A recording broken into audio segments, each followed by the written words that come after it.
Juste avant de commencer l'épisode, je voulais vous dire que j'ai le plaisir d'accueillir The Conran Shop comme partenaire de cette nouvelle émission. Mais oui, vous connaissez forcément, c'est l'une des plus grandes marques d'art de vivre au monde, fondée en 1973 par l'anglais Sir Terence Conran. C'est toujours un plaisir de se balader dans leur boutique, ou même en ligne, que ce soit pour trouver l'objet parfait ou l'inspiration. Mobilier, luminaires, accessoires, leur sélection est unique, dans un style à la fois contemporain et vintage, signé de grands noms du design ou de talents émergents. Cette saison, la collection Printemps-été 2022 se concentre sur le bien-être émotionnel dans la maison et fait la part belle à l'artisanat et aux matériaux naturels avec plein de collaborations exclusives ou en marque propre qui méritent qu'on y jette un œil. Mais avant, place à l'épisode.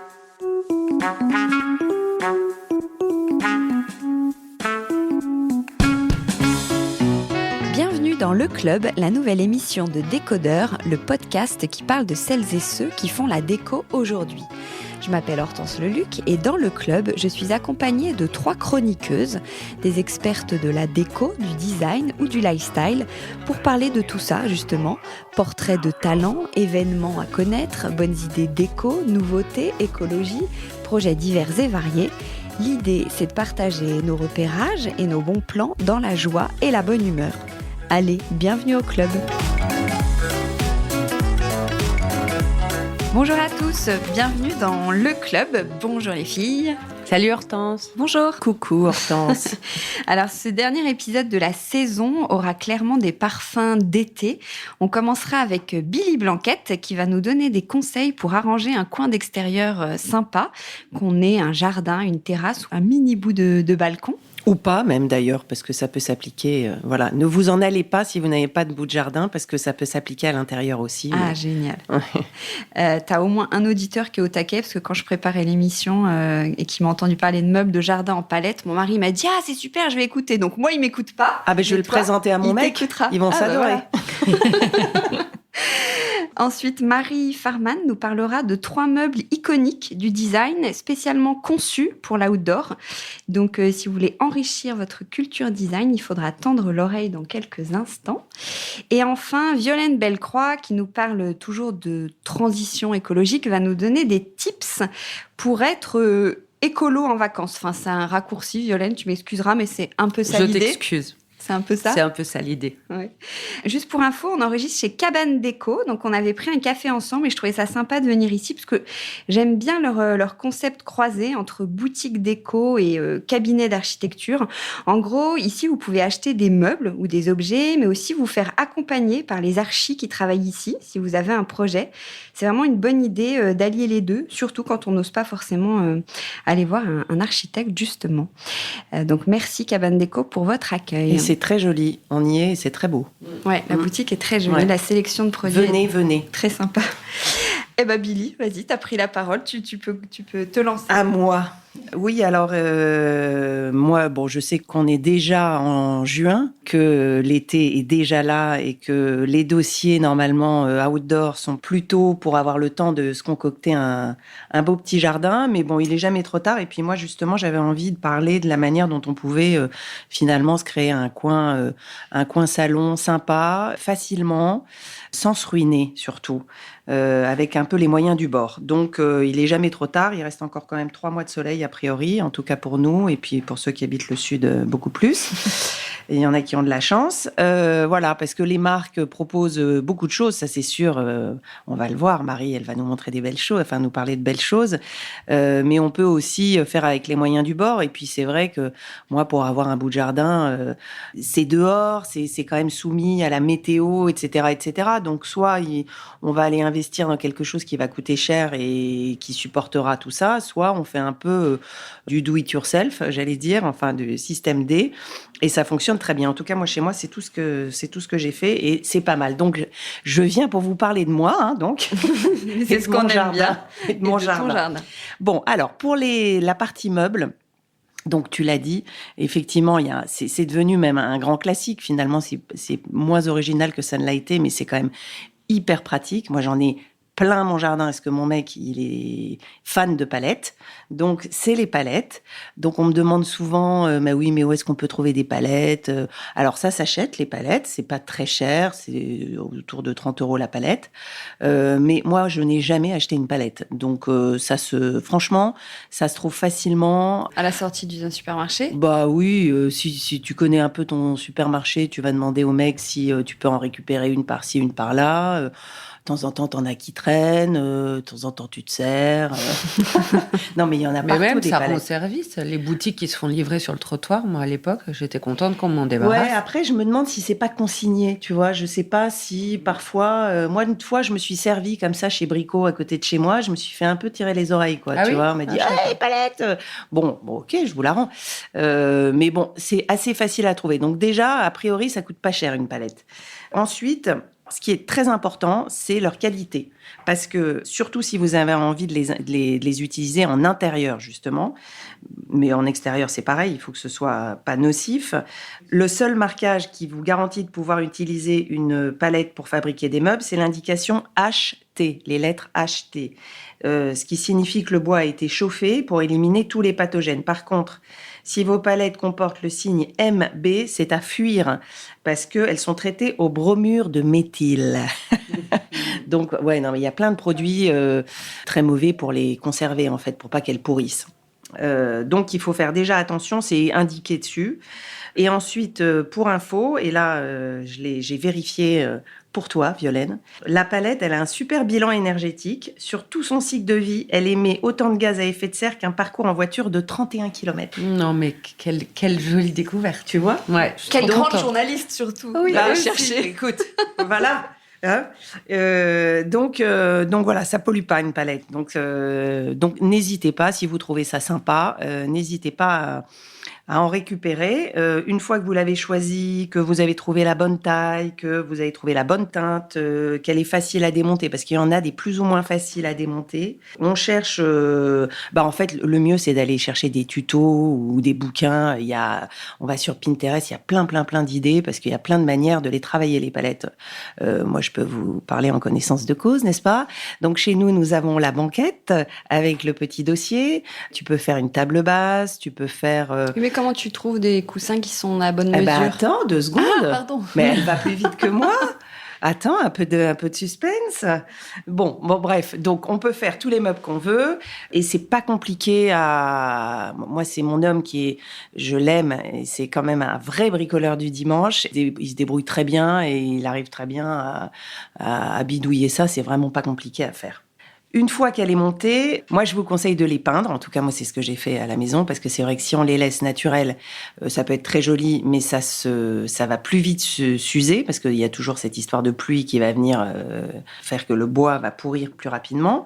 Donc, on peut les peindre, et pas forcément avec une glycéro, parce qu'avec glycéro, ça pollue, et puis en plus, c'est super galère à utiliser, appliquer, rincer, etc. Donc, il y a des super bonnes peintures à l'eau. Moi, j'achète souvent des peinture genre pour voler d'extérieur ou peinture pour sol de parking, enfin des trucs hyper costauds à l'eau et ça marche super bien, je vous le promets, parole de Billy. Et ensuite, évidemment, on va pas s'asseoir à même la palette, on va chercher des coussins, Hortense.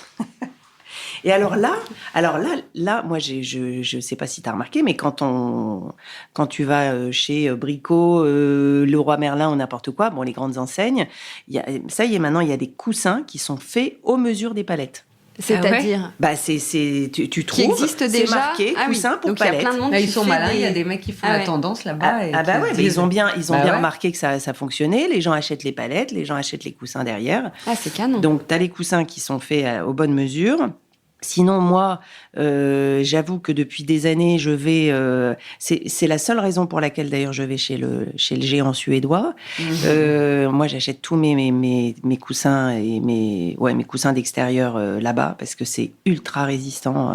Ça fait des années que je les ai. Ça prend la pluie, ça prend le soleil, ça bouge pas. C'est hallucinant. Et je les laisse l'hiver sous la flotte, et ça bouge pas. Ah oui, tu rentres pas l'hiver? Ah non, je rentre pas. Nous, on est des gros flemmards, donc on rentre rien du tout. Et puis c'est déprimant Non, je trouve. Puis c'est triste. C'est plus sympa que ça. Moi, reste je préfère tout le temps. voir mes petits coussins, même sous la pluie. C'est plus accueillant, quoi. Donc voilà. Puis sinon, après, la dernière chose, on peut aussi les faire faire. Mais bon, alors là, c'est tout de suite un budget dans un tissu outdoor qui soit déperlant, etc., etc. Alors, si vous n'aimez pas le style palette, pensez à recycler les meubles dont vous ne savez plus quoi faire, ou sinon, faites-vous plaisir dans les brocantes et les vides-greniers. Si vous n'avez aucun abri pour les protéger quand il pleut, évitez les choses fragiles, ça va de soi. Privilégiez la petite table en polypropylène récupérée, le fer forgé de votre grand-mère, ou l'idéal, tout ce qui est émaillé. Moi, j'ai une table basse en céramique, que je m'étais offerte d'ailleurs chez Conran. Qui est très jolie. Ouais, qui est hyper jolie et qui est en céramique. Et alors ça, franchement, c'est génial parce qu'en fait, la céramique, ça supporte tout, aussi bien la neige que le soleil, ça tient hyper bien. C'est ultra résistant. Donc ça, c'est vraiment, tout ce qui est émaillé, c'est super bien. Voilà pour le mobilier. Ensuite, pour les objets déco, c'est pareil. Pensez à recycler quand vous en avez marre d'un objet, d'un vase, de petits photophores sympas, mais que vous n'avez plus envie de laisser dans votre salon, de coussins un peu usés que vous n'avez pas envie de jeter. Sortez tout ça dehors. Alors là encore, n'oubliez jamais la météo et pensez à les abriter. Donc l'idéal, effectivement, j'y reviens toujours, c'est d'avoir un petit auvent. Moi, j'ai une copine qui a un auvent. Enfin, elle a un truc dans son jardin. D'ailleurs, on le montre dans notre livre, là, toi et moi.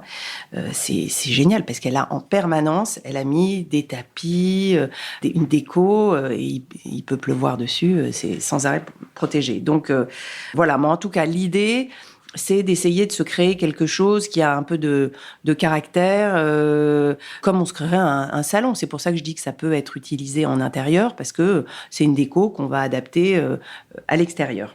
Alors ensuite, pour la déco des murs, le fond des murs, il y a deux possibilités. La première, enfin moi en tout cas, c'est deux possibilités que j'ai adoptées à la maison. Moi, j'utilise beaucoup les canisses. C'est ultra pratique, ça coûte vraiment pas cher. D'ailleurs, j'en ai mis dans ma salle de bain, donc ça se met en intérieur aussi. Ça se pose en 2 temps 3 mouvements. Il y en a de différentes hauteurs et de largeur de tige, en osier, en bambou, en roseau. Et ça sert aussi bien pour protéger des regards sur un balcon, par exemple, que pour décorer un mur et lui donner un air de vacances, pour poser sur une pergola ou même sous un auvent, ce qui donne l'impression d'avoir un petit plafond en paille. C'est hyper sympa. Et dès qu'on l'installe, moi j'en ai mis un peu partout à la maison, ça change tout de suite l'ambiance, ça sent le bord de mer, ça réchauffe l'atmosphère parce que la couleur de la paille est vraiment chaleureuse. Et en plus, ça supporte super bien la pluie et le soleil. Donc avec le temps, effectivement, ça va se griser. Mais c'est assez joli aussi quand c'est grisé, comme tout. C'est la patine du temps. Et puis alors, autre truc qui est super bien en dehors des canisses, mais ça, je suis pas sûre que Violaine va valider. Attends, moi, j'ai peint mon mur extérieur en bleu majorel. Ah oui, c'est vrai. Oui, mais bon, moi, la manière dont je le fais... c'est pas une peinture... Ah bah voilà, c'est ça. Bah non. Parce que effectivement, donc là, on a souvent dans les jardins donc des murs en parpaing ou en béton ou en crépi qui sont pas très jolis et qu'on a envie de cacher ou de repeindre. Et effectivement, faire ça à la peinture, c'est quand même super galère. Et alors moi, j'ai mon homme qui a eu une super idée quand on est arrivé dans notre maison, mais je suis sûre que c'est pas la même idée que toi, parce que à mon avis, c'est un ancien graffeur. C'est au pistolet. Et il fait ça à la bombe. Ah bah nous, on l'a fait au pistolet, ouais, c'est pas mal. Voilà. Mais ça utilise... Alors oui, c'est super, hyper pratique, mais ça utilise beaucoup plus de peinture. Ouais. Et il y a des composants COV, là. Ouais, c'est pas l'idéal.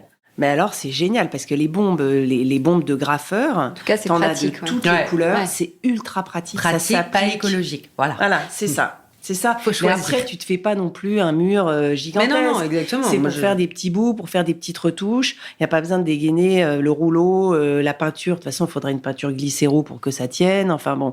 Donc ça, le coup de la bombe, moi, je recommande. Et dans les couleurs, on peut choisir toutes les couleurs qu'on veut. Mais moi, je trouve quand même que le noir... Alors toi, tu as mis du bleu majorel. Le noir, c'est beau aussi. Mais le noir, dans un jardin, c'est super beau pour faire ressortir la végétation. Et t'as vu, c'est marrant, les gens, ils disent toujours, mais t'as pas peur de te lasser ? Mais en fait, le blanc crado, vous n'avez pas peur de vous lasser non plus. Enfin, moi, je trouve que c'est... Je préfère avoir une couleur qui t'a... C'est clair. Ce qui est du vert dessus parce que après, il y a des plants, des après, machins. t'as la végétation. Ouais. Moi, je trouve que sur l'extérieur, c'est hyper facile comme choix. Ouais, et puis c'est sympa, quoi. C'est sympa d'apporter une couleur comme ça. Et noir avec le soleil, t'as pas... C'est Tu sais, très comme beau. quand t'es habillé en noir, on te dit que tu accroches encore plus le soleil, donc t'as plus Si chaud. tu touches le mur, il est bien chaud. Moi, ma maison, elle est noire. Il y a beaucoup de trucs noirs chez moi. Je peux te dire que si je m'adosse, je me brûle. Mais oui, mais c'est beau. Ça a de la gueule, mais moi, c'est je trouve, beau, le noir. Hortense. Oui, c'est beau. Et avec le vert, ça fait vachement ressortir le vert, en fait. C'est ces deux couleurs qui vont vraiment bien ensemble. Voilà, donc ça c'était pour la petite partie peinture. Et puis sinon, une fois qu'on a ces meubles, qu'on s'est occupé de décorer et de colorer ces murs, eh ben on peaufine avec les derniers détails, comme par exemple un tapis. Bon, alors les tapis, ça c'est toujours... Bon, il y a des très jolis tapis outdoor en polypropylène. Enfin, il faut que ce soit un tapis qui va supporter l'eau. Sinon, toujours pareil, il faut qu'on ait quand même un abri ou qu'on le range. Et on peut, pareil, prendre un tapis chez soi qu'on n'utilise plus ou qu'on a trouvé dans un vide-grenier et puis qu'on met dehors. Ça fait déco, c'est assez sympa. Mais ça, tu le rentres le soir ou l'hiver, pour le coup. Ouais, alors soit t'as un Sinon, auvent. t'as un tapis d'extérieur. Il y en a Voilà, plein maintenant, des tapis c'est ça. d'extérieur. Oui, un peu comme des nattes africaines là, qui sont Ouais. tissées en... ça doit être du polypropylène, Elite, du plastique. Ouais, t'en as des super jolis, ça c'est sûr. Mais après, c'est toujours des petits budgets, quoi. Oui, t'en as chez Elitis. Et sinon, t'en as, l'autre jour, j'ai vu chez CSAO. Ouais. Tu vois. Ouais, ça c'est... T'as les joli. nattes Ouais. boulevard Barbès, là. Ouais. Oui, c'est ça. Ça tu coûte les rien, mets, ça. Mais bon, est-ce que c'est fabriqué, ça, ma petite dame? Ah, moi, j'ai pas commencé ma rubrique encore, donc laissez-moi tranquille. Ah bah oui, mais moi, je suis hyper culpabilisée maintenant. Quand à chaque fois que je prépare, je me dis, oh là là, j'ai Violaine qui va me tomber dessus, là. Non, je je dis fais rien. attention. Voilà. Et puis ensuite, en dernier, et ce qui est quand même très important, c'est les luminaires. Donc dans le genre sympa, facile et qui éclaire bien, il y a quand même la guirlande lumineuse qui est toujours le bon basique et intemporel, l'intemporel. Et en plus, il y en a qui se rechargent. Ouais, avec le soleil. Ça, pour le coup. Voilà. En plus, c'est écolo. Donc on a. Enfin, tu mets ça dans le sud, mais dans le nord, t'accroches pas trop la lumière. Le si, soir, ça mes s'allume voisins, pas. je peux dire que mes voisins, c'est la lumière en fait. Ah Ouais, si. Je suis mauvaise langue. Ouais. Je vais perdre tous les auditeurs du nord. Quoi de nord? Le nord de, oui, la moitié nord de la France, pas le nord. Non, pas le nord. Non, tu me rassures. Et puis, en dehors des guirlandes, il y a tout ce qui est les lampions, les lampes nomades. On en a justement une devant les yeux, là, de petite friture, qui est très jolie, qui se recharge et qui, qu'on peut laisser dehors, qu'on peut bouger, qui sont souvent réglables en intensité. Et puis, en dernier lieu, il y a la traditionnelle bougie, le photophore pour la petite ambiance. Voilà, donc du coup, il y a de quoi se faire un petit coin salon d'extérieur sympa, avec les moyens du bord. Et donc, ceux qui n'ont pas de terrasse ou de jardin, ne râlez pas, vous pouvez faire tout ça chez vous. À part peut-être la bombe. Hein. Pas la bombe chez vous, pas la bombe.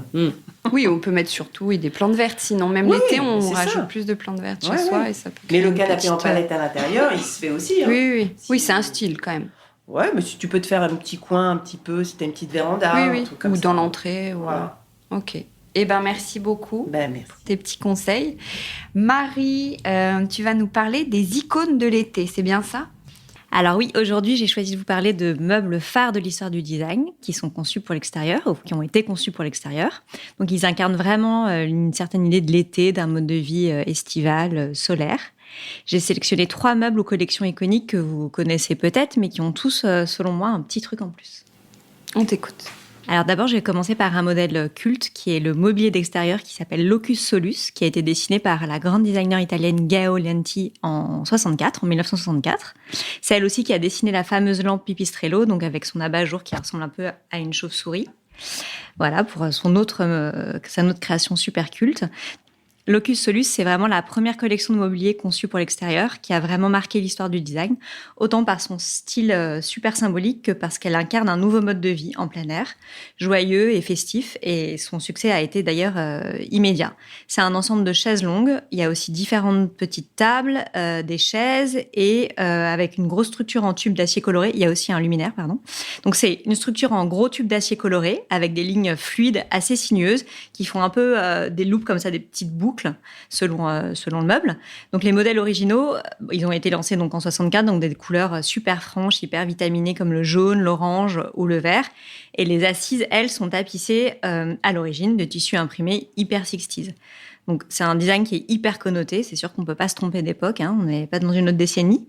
Et bon, il y a des versions un tout petit peu plus soft avec une structure chromée ou noire qui allège un peu le côté hyper 60s, justement. Et ce mobilier a tout de suite eu un énorme succès. Par exemple, on voit souvent cette photo passer, mais quand on parle de ce mobilier, on peut voir un ensemble jaune citron dans le film La Piscine avec Alain Delon, Romy Schneider et Jane Birkin qui est sorti en 69. Trop beau. Ils sont tous autour de cette petit mobilier de jardin. Et donc, la collection a été créée en 64 et dès 69, déjà, il était dans un film comme décor. Donc, c'est vraiment, ça a eu énormément de succès tout de suite. Donc, aujourd'hui, on peut trouver des versions vintage de ce mobilier sur des grands sites de vente en ligne comme Design Market, Pamono ou Sell&See. Alors, je vous cache pas que c'est pas donné. Et d'ailleurs, je pensais pas que ça atteignait ces prix-là en faisant quelques recherches pour cette chronique. Par exemple, en ce moment, il y a un set de 6 chaises blanches en vente sur le site de Pamono, 5 761 €. Donc, c'est vraiment... On va prendre les palettes. Ouais. Oui, faut vraiment avoir très, très envie. Donc, après, si on n'est pas puriste et qu'on veut pas absolument un modèle vintage, même si on est toutes d'accord autour de cette table pour dire que c'est mieux d'un point de vue écologique, n'est-ce pas?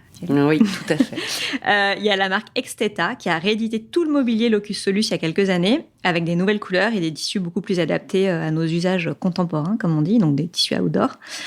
Faut quand même compter, là encore, 800 € pour une chaise et 2600 € pour une chaise longue. Donc, au final, c'est pas beaucoup moins cher que les vintage. Mais bon, après, c'est neuf et c'est en meilleur état. Donc, c'est du mobilier d'extérieur qui est relativement cher, mais vraiment iconique. Alors, si on a un coup de cœur pour ce modèle, qu'on a un jardin ou une terrasse, ou d'ailleurs qu'on peut même le mettre à l'intérieur, on peut se laisser tenter. C'est un peu comme s'offrir un très beau fauteuil Eames ou un Pierre Paulin. Est-ce qu'on peut avoir Alain Delon avec si on achète le modèle? Eh bien, il peut venir l'installer. J'allais dire un truc à la maison. Il est pas mort. Non, c'est l'autre qui est mort. Non, il est pas mort. C'est l'Edmondo. T'auras pas les origines de toutes les manières, donc aucun intérêt. Non. D'origine, non, tu l'as. Non, c'est sûr. Non, mais après, je vous invite à aller voir ce film qui est en plus truffé de choses design. Voilà, mais bien sûr. C'est assez symbolique dans l'univers du design parce que le décor est très signé. Voilà.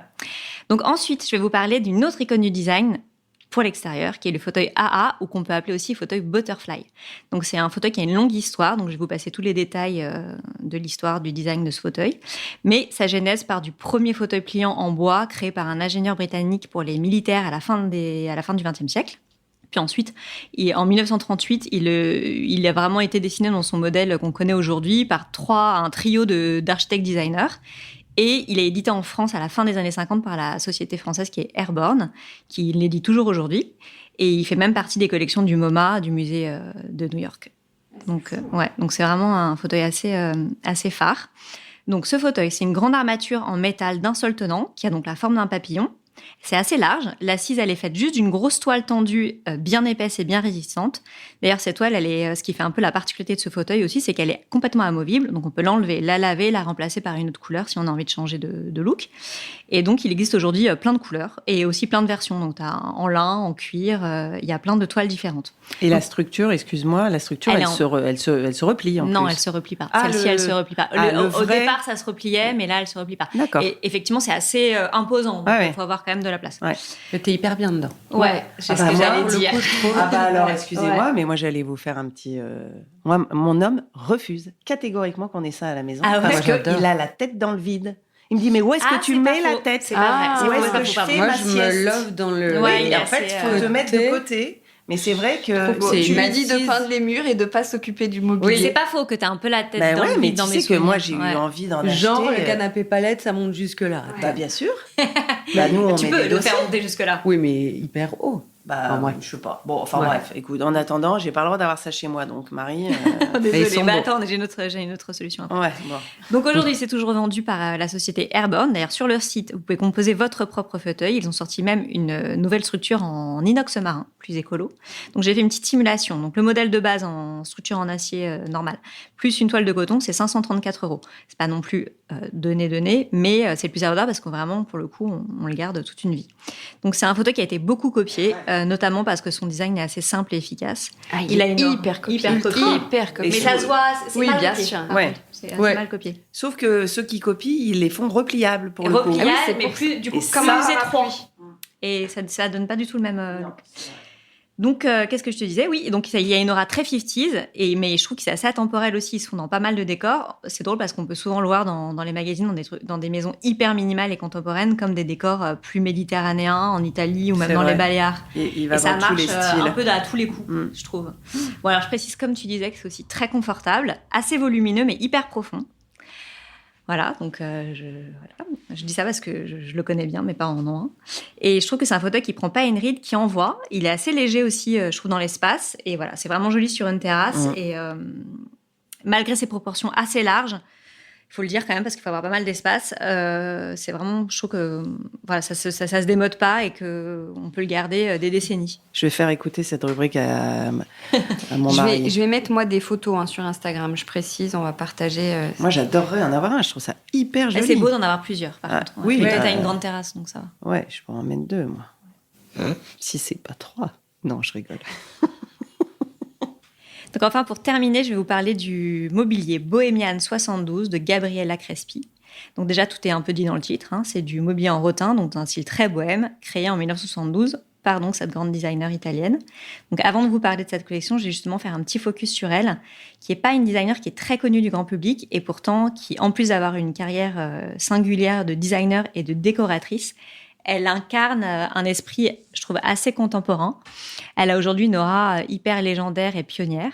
Donc, elle est née en 1922. Elle a grandi dans la campagne toscane, dans une famille assez bourgeoise. Elle a étudié ensuite à la fameuse École Politecnico de Milan, comme beaucoup de grands designers de sa génération. Et elle baigne dans une faune milanaise hyper huppée. Elle a pas du tout de mal à vendre son mobilier. Elle fait d'ailleurs pas de mobilier en grande série. Tout de suite, elle s'est focalisée plutôt sur des petites éditions et sur l'artisanat.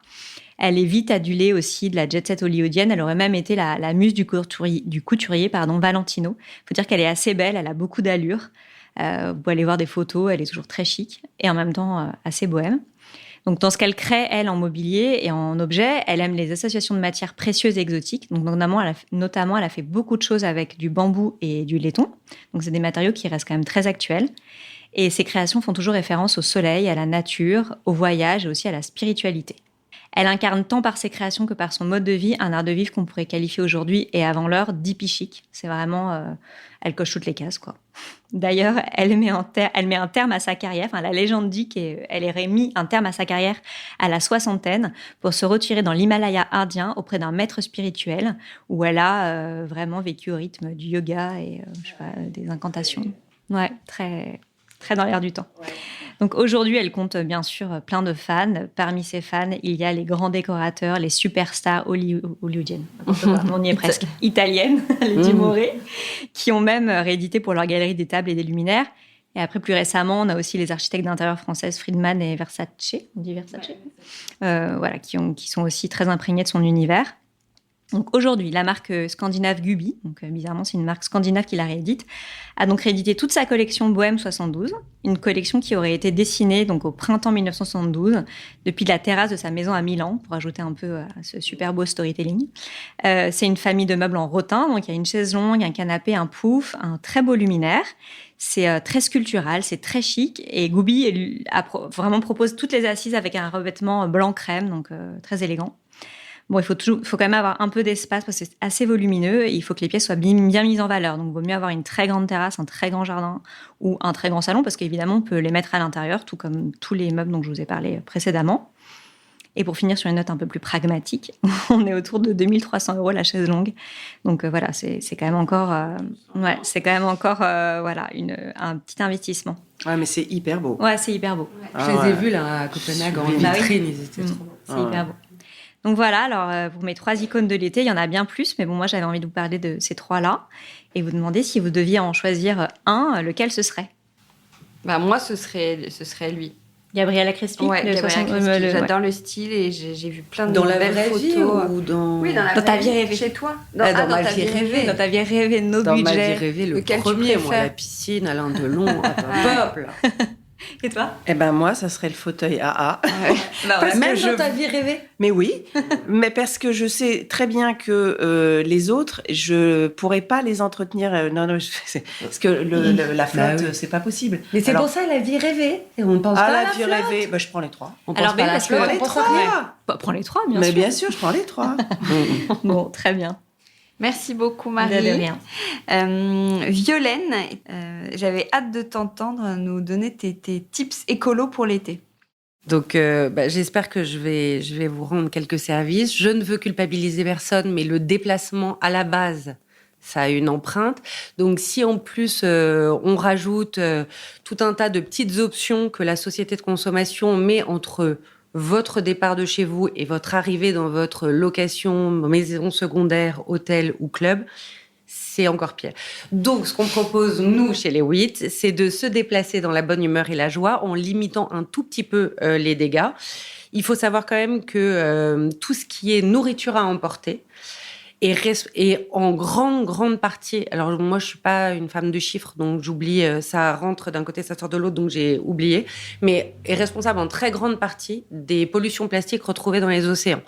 Donc tout ce qui est capuchon de café, toutes ces petites bêtises-là, c'est l'enfer. Pas forcément parce que les gens sont malveillants, mais ça s'envole, ça tombe, c'est jeté dans la mauvaise poubelle, enfin bref.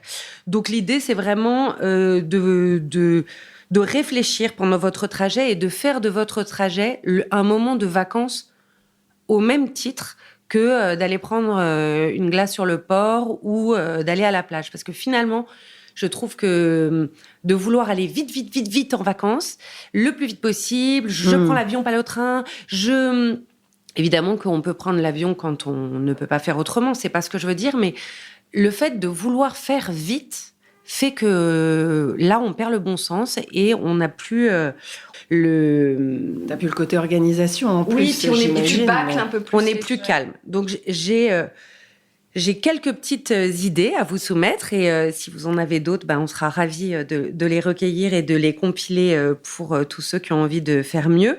Donc, l'idée déjà, c'est de s'asseoir. Parce que finalement, on prend des cafés à emporter, des sandwichs à emporter, des salades à emporter. Tout ça est hyper producteur d'emballage.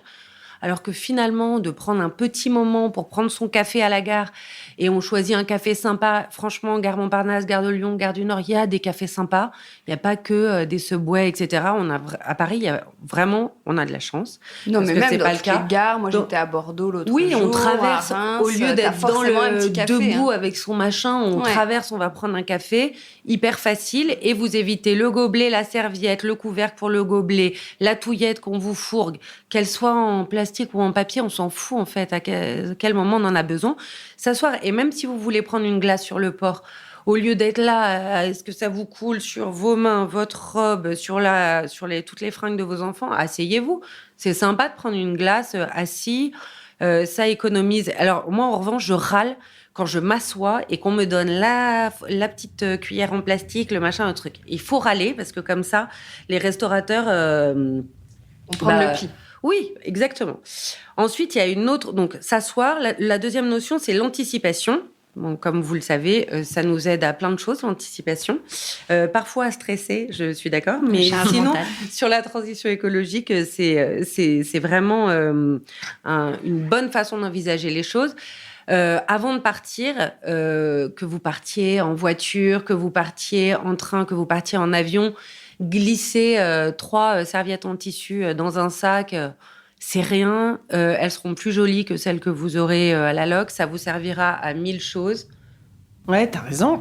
Non, mais il voilà. faut y penser, quoi. Je dis pas, mais je dis que c'est des petites habitudes que raison. Tu prends les unes après les autres. Et moi, la serviette en tissu, par exemple, j'y pense pas tout le temps, mais à chaque fois que j'y ai pensé, je me suis dit, c'est quand même super pratique. Ouais, t'as raison. En voiture, ceux qui voyagent en voiture, un panier pique-nique dans le coffre, tu l'oublies. Tu le mets dans le coffre.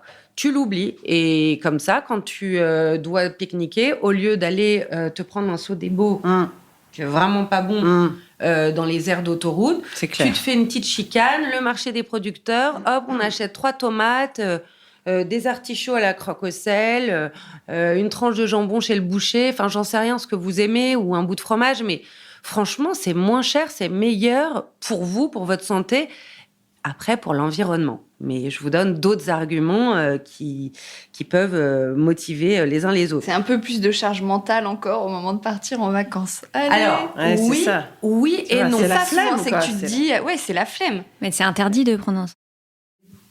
C'est interdit. pas possible. Ouais, moi, Mais pas en fait, possible. chacun sa charge C'est mentale. dégueulasse. Moi, je dis ça. Moi, je sais que mon mental est chargé si je jette trop de choses dans la journée. Donc, finalement, ça m'aide, moi, de faire ça. Ouais. Et moi, je suis hyper gourmande. Donc, vraiment, si je ne mange pas quelque chose qui me réjouit, je passe pas une bonne journée. Donc, moi, ça m'en enlève. Et je pense que Mamie Violaine. non, mais vraiment, Mais la t'as malbouffe, raison, mais je t'as trouve raison. que c'est déprimant, quoi. Il y a suffisamment de bonnes T'as choses raison. à droite, à gauche et C'est partout pour que ce soit facile. Mais je peux tout à fait comprendre que ce soit pas le geste le plus facile de ma liste. Troisième notion, on refuse les gobelets pour les cafés, on refuse les touillettes, on refuse les serviettes en papier. Pour boire un café, vous avez besoin d'une serviette en papier ? Vous n'êtes pas des cochons. Et tu viens avec ta tasse en faïence? Alors moi, j'ai ma tasse, les filles, que je sors pas pour pas faire de bruit dans le micro. Mais si vous n'avez pas votre tasse et que vous avez que vous prenez un gobelet, très bien, prenez un gobelet. Tu mais peux apporter ton thermos même, tu demandes un café et peuvent te le mettre dans ton petit thermos. Alors, pas un thermos, une tasse, parce que Ouais, sur les c'est embouts, trop. faut pas trop leur casser les pieds quand même. Ah, mais oui. c'est des tasses réutilisables. Enfin, tu l'achètes une fois et tu t'en sers plus. Alors ça alourdit parfois ta charge mentale et parfois ton sac. Donc chacun fait comme il peut. Mais T'as regarde des la trucs gourde, en par bambou, exemple, là. tout Le le monde bambou, s'y est c'est mis. hyper Ouais. léger, le bambou. Et puis les gourdes, tout le monde s'y est mis. Franchement, je vois plus beaucoup de gens avec des bouteilles d'eau, même dans le train. Les gens ont des gourdes. Donc, je trouve que ça se fait assez facilement. C'est des plis à prendre. Hein. C'est comme d'aller faire ses courses. Maintenant, on emmène nos sacs, alors qu'avant, on prenait les Ouais, sacs c'est du vrai. supermarché. Ça y est, maintenant, on part Oui, avec tes sacs. systématiquement. Donc, tu vois, finalement, C'est un tout pli. ça, c'est des petits Ouais. plis à prendre. Vous choisissez celui qui vous convient. Ne les faites pas tous en même temps, ça ne fonctionne jamais. Ah, je vais tout faire bien, pique-nique, serviette en nanan, je vais tout refuser. Non, ça va pas du tout. Il faut prendre un truc. Bah, moi, on va Puis me un prendre autre pour une folle, truc. surtout. Là, chez moi, ils vont Non, me mais regarder en disant tu sais, qu'elle tu a fais maman, une ça y toute est. petite chose. Moi, ils s'en rendent même pas compte. Je fais un mini bidule, hop, ça passe inaperçu. Je fais une vacance, 2 vacances, 3 vacances, bim. 4e vacance, Ouais. un autre petit truc. Ouais. Et au Ouais. fur et à mesure, tu les... Tiens, des artichauts pour le déj, bam. Hop là, oui, alors ça, les artichauts, bof. Mais tu vois, compter pain frais, ils sont très contents. Donc, voilà, c'est des petites choses. Donc, refuser. Évidemment, la dernière notion, c'est de réfléchir. Puisque finalement, je trouve que tout ce qui nous amène à trop consommer, mal consommer, c'est la compulsion. C'est j'ai envie, j'achète, ou j'ai faim, je mange, j'ai soif, j'achète à boire. Si on réfléchit, se tartiner en totalité de crème en arrivant sur la plage alors qu'on a tout de suite envie d'aller se baigner, c'est pas malin. Vaut mieux aller se baigner, revenir et se tartiner de crème. Je sais qu'il faut se tartiner de crème, mais rester à l'ombre, c'est très efficace aussi, en fait. Et la crème solaire, un tube par famille et par été suffit très bien. Pas besoin d'avoir un stick pour le front, un autre pour la pommette gauche et un pour la fesse droite. C'est pas la peine. On peut avoir un tube pour tout le monde. Et encore une fois, ça, on consomme pareil. Achetez-vous une super crème solaire que vous adorez, qui est canon, au lieu d'acheter... Et t'en as plein maintenant. Moi, j'en ai acheté une anti, je sais pas quoi, pour Oui. faire attention avec les océans. Oui, il y a les écrans minéraux Oui. qui ne se... Après, moi, je suis pas ingénieur chimiste, mais il y a des écrans qui sont mieux pour les océans que d'autres. Mais de façon générale, les enfants, on leur met des t-shirts anti-UV comme ça, Bah, au moins, de on toute les façon, ils tartine sont dans pas de l'eau, donc crème. ça sert à rien. Ils sont de dans foutre l'eau. la Ah non, c'est crème. moche les t-shirts anti-UV. Moi, j'ai pas. Ou vous, Ah, mais c'est- t'en as il y en a des des millions. jolis. Moi, j'avais pardon. fini par en Regarde trouver des millions, Hollywood. moi. Et ce que je voulais finir là-dessus, pour vous qui êtes toutes des femmes, et Barbara avec un Gould. C'est grand, vrai, c'est vrai. un Barbara grand Gould, oui. sens esthétique, c'est que tous ces petits accessoires que vous emportez avec vous, achetez-les en vous faisant plaisir. Et il y a des boutiques, au Conran Shop par exemple, moi je sais que je trouve toujours un joli truc à emporter, genre le décapsuleur, il n'y en est pas obligé d'avoir le décapsuleur de base tout moche. Si vous avez la tasse, vous pouvez vous dire, moi en plus, Manon, je me la traîne, je l'aime, elle a été fabriquée en Australie, donc c'est n'importe quoi ce que j'ai fait. Mais il y en a des très jolis en verre avec la bonne couleur et hop, ça vous fait plaisir de l'emporter. Les gourdes, hey, elles sont trop belles. Je sais pas, moi je trouve qu'il faut se faire plaisir Oui, ça peut être dans cette charge esthétique. mentale. Ouais. Tu vois, si tes 3 petites serviettes en tissu, elles sont toutes Vichy, toutes belles et qu'elles te plaisent, bon... Voilà, en tout cas, pour les vacances, réfléchissez bien avant de remplir votre sac. Super, merci Hélène. On rappelle ton compte Instagram que tu disais tout à l'heure, les White, au cas où. Oui, c'est les Women in qui... Transition écologique. Et vous pouvez nous retrouver sur Insta. On fait des lives toujours pour partager des tips et jamais en jugeant, toujours dans le partage. Et chacun fait comme il peut. Du mieux qu'il peut. Dans le bon sens. Super. Eh ben, merci beaucoup. Merci à toi. Mesdames. Merci Hortense. Merci, bon été à tous. Merci pour votre fidélité. Je parle aux auditeurs. N'oubliez pas que si vous avez raté des épisodes, que ce soit le club ou un autre, si vous voulez en réécouter aussi, il y a plus d'une centaine d'épisodes de Décodeur qui sont disponibles et à votre disposition tout l'été, car c'est le dernier épisode. Bonnes vacances les filles. Est-ce qu'on se retrouve à la rentrée? Ah bah carrément, c'est ce que j'allais dire. Dernier épisode, mais pas du tout. Pas du tout. Tu nous as stressé là. Je suis très peur, moi. On veut la saison 2. Bah oui. J'ai la saison 2. Eh ouais, rendez-vous en septembre. Alors. Ah bah oui, avec plaisir. Salut les filles, bon été. Salut, bon été à tout le monde. Bye bye. Décodeur, c'est terminé pour aujourd'hui. Merci beaucoup d'avoir écouté en entier. Si vous avez aimé cette émission, n'oubliez surtout pas de vous abonner au podcast pour ne pas rater les prochains épisodes. Bien sûr, vous pouvez aussi la partager en l'envoyant à vos proches ou en story Insta. D'ailleurs, vous pouvez me retrouver sur le compte Décodeur où je poste quasiment tous les jours. Et si jamais vous écoutez cette émission sur Apple Podcast et que vous avez 20 secondes, n'hésitez pas à laisser un commentaire. C'est juste sous la liste des épisodes. C'est comme partout, plus j'ai d'avis et d'étoiles, plus le podcast se détache et se fait connaître. Voilà, merci beaucoup et à très bientôt alors, ici ou ailleurs.